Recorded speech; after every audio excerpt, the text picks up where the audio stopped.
The late water bills for several local apartment complexes are now paid, allowing dozens of tenants to remain in their homes, and local state lawmakers today are proposing legislation to put an end to close calls like that one. Yeah, all this in the wake of our reporting last week on Millennia Housing Management's late payment history and unavailability to their tenants. News Channel 2's Jolene Ferris has your top story.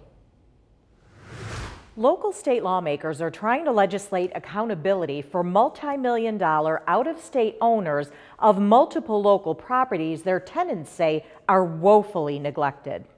It is not asking, it is demanding that any out-of-state residential property owner has to maintain escrow for those utility and taxes. Legislation Assemblywoman Marianne Buttonshaw and Senator Joe Griffo are proposing would require out-of-state owners of 20 or more units to escrow 50% of their utility and tax bills. This comes after we reported last week that Millennia Housing Management out of Ohio was behind on the water bills of 5 of the 6 apartment complexes they own in Utica, Whitesboro, and New Hartford, 2 of them to the point where the Mohawk Valley Water Authority initiated the shutoff process.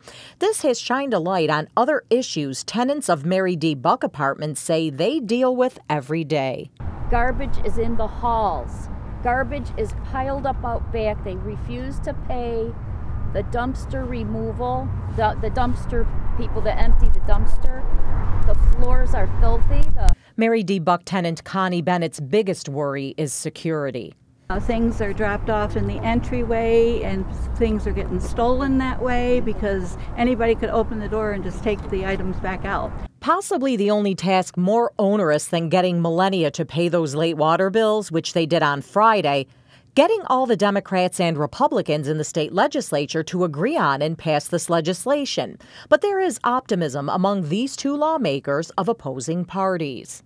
So this is truly a piece of legislation that I think, as we continue to work on, will gain more and more support because essentially it's about accountability. We will keep you posted on the progression of this proposed legislation. Jolene Ferris, News Channel 2.